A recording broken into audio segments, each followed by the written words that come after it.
오늘 본문은 우리가 어제 본 말씀에 이어 바울이 고린도 교회 방문 계획을 변경한 이유에 대해서 계속 말하는 내용입니다.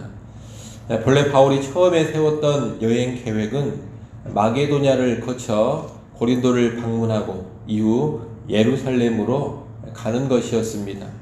바울은 고린도 전서에서 자신이 그렇게 할 것이라고 말했습니다.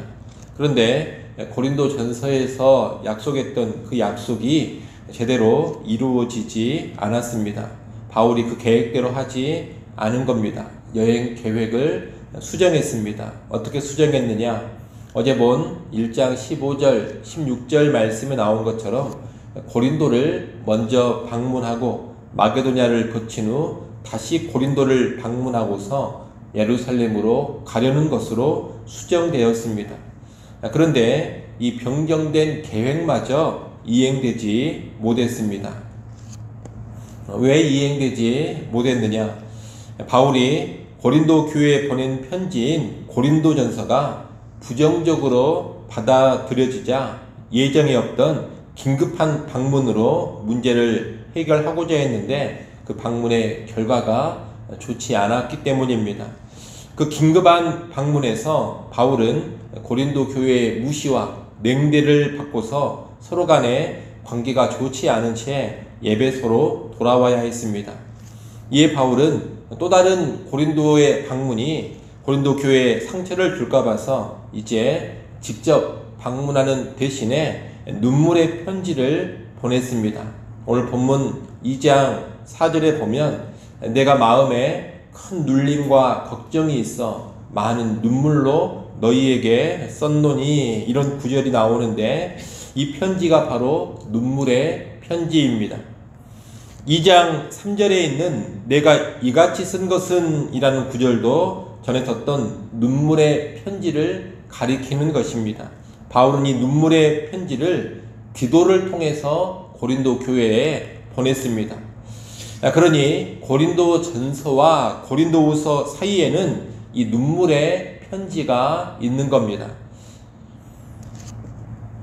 이 눈물의 편지를 보낸 후 바울이 있던 에베소에서 폭동이 일어났고 바울은 그 폭동을 피해 드로아를 거쳐 마게도냐로 이동을 했습니다. 고린도후서는 바로 이 마게도냐에서 쓴 것입니다.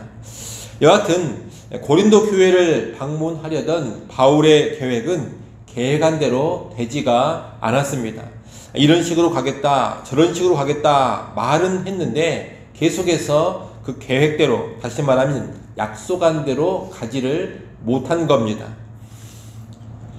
23절에 보면 바울이 고린도 교회를 방문하지 않은 이유를 말합니다. 23절 상반절에서 바울은 먼저 자기 목숨을 걸고 하나님을 불러 증인으로 내세우면서 말한다고 합니다.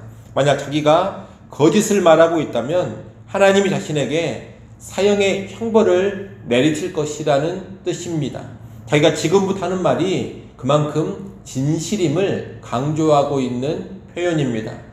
바울이 고린도 교회를 다시 방문하지 않은 이유는 다른 것이 아닙니다. 23절 하반절에 있는 말씀처럼 고린도 교회를 아꼈기 때문입니다. 다시 말해 고린도 교회를 사랑했기 때문입니다.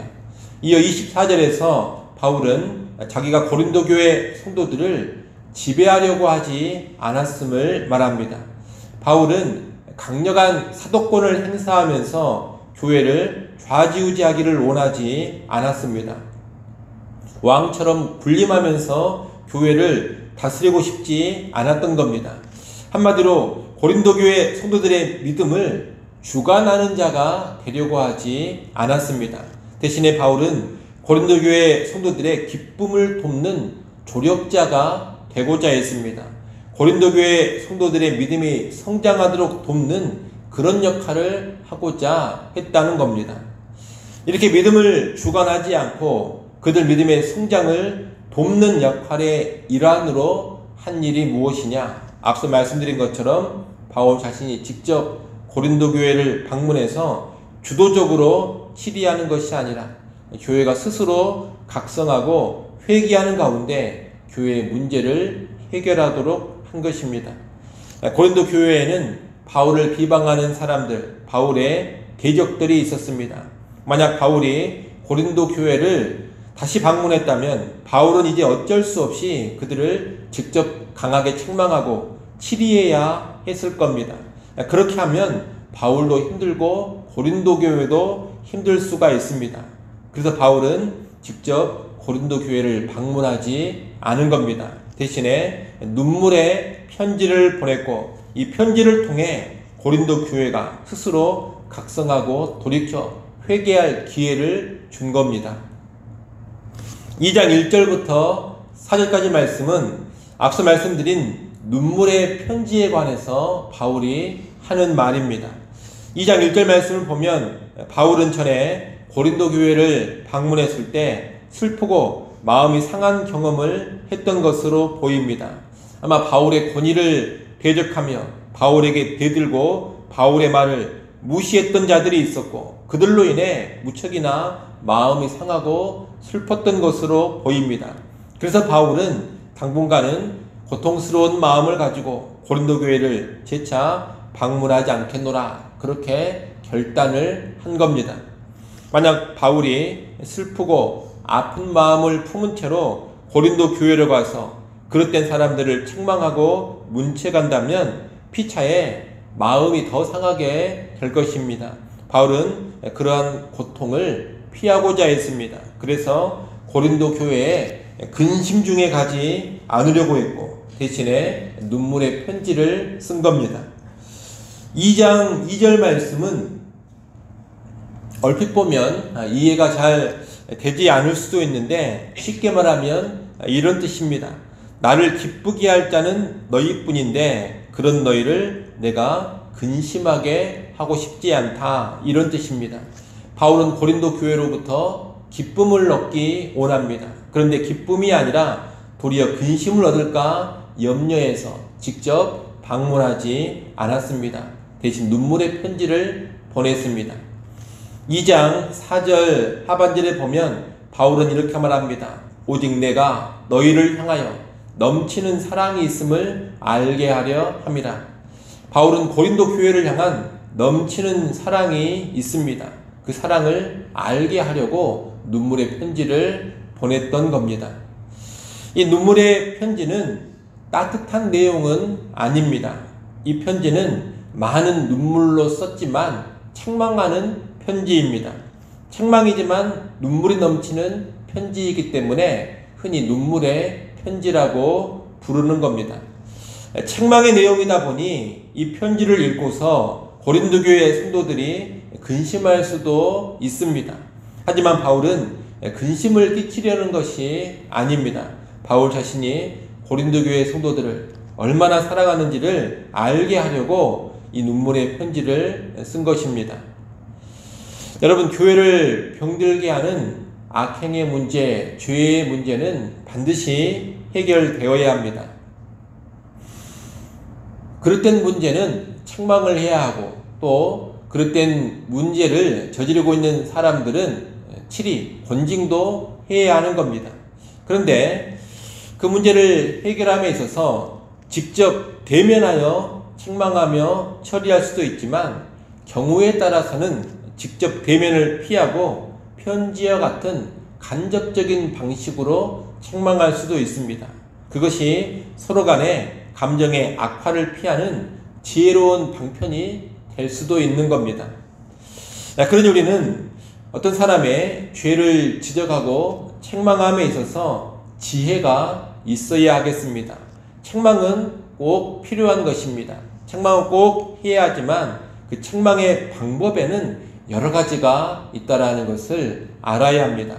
직접 대면하는 방법도 있고 편지나 글로 책망하는 방법도 있고 때로는 간접적인 비유나 이야기를 들어서 책망하는 방법도 있습니다. 처해 있는 상황과 서로 간의 관계를 고려하면서 지혜로운 방법을 택하여서 책망을 해야 하는 겁니다. 우리에게 그런 지혜가 있어야 할 것입니다. 아울러 모든 책망에는 언제나 넘치는 사랑이 수반되어야 합니다.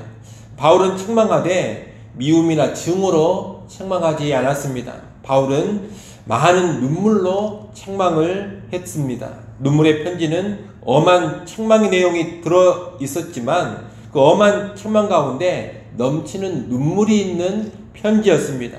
바울은 뜨거운 사랑으로 책망을 했던 겁니다. 그래서 그 편지를 읽어보면 엄한 책망의 내용이지만 바울의 뜨거운 사랑을 느낄 수 있는 그런 편지였던 겁니다. 한마디로 바울은 사랑이 넘치는 책망, 진정한 성경적인 책망을 한 겁니다. 오늘 우리도 이런 책망을 해야겠습니다. 책망은 결코 차가운 마음, 냉랭한 마음으로 하는 것이 아닙니다. 미움과 증오로 하는 것은 더더욱 아닙니다. 뜨거운 사랑으로 해야 하는 것이 책망입니다. 많은 눈물 가운데 해야 하는 것이 책망입니다. 그런 사랑의 책망이 오늘 우리에게 있기를 바랍니다.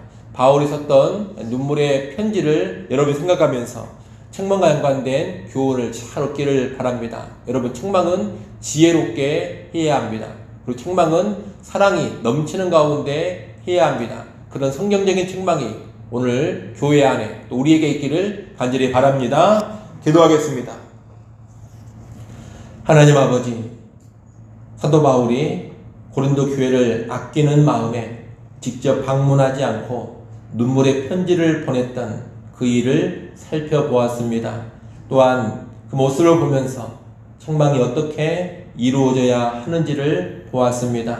하나님, 바른 책망, 성경적인 책망은 지혜롭게 하는 것이요 또한 사랑 가운데 하는 것임을 잘 알게 하여 주옵소서. 오늘 교회 안에 책망이 반드시 이때 지혜로운 방식으로 책망하게 하시고 뜨거운 사랑 가운데 책망하게 하여 주옵소서. 성경적인 책망 가운데 영혼들이 회복되고 교회가 더 건강하게 세워져가는 복된 모습이 있게 하여 주옵소서. 하나님, 우리를 새벽시간 깨워주시고 하나님께 나와 기도하게 해주시니 감사합니다. 믿음으로 구하는 시간 되게 하시고 우리 기도 가운데 하나님의 선한 응답을 받아 누리게 하여 주옵소서. 오늘 하루도 주의 날인 것을 다시금 기억하게 하시고 하나님의 뜻을 따라 주의 영광 위에 살아가게 하여 주옵소서. 예수님의 이름으로 기도드리옵나이다. 아멘.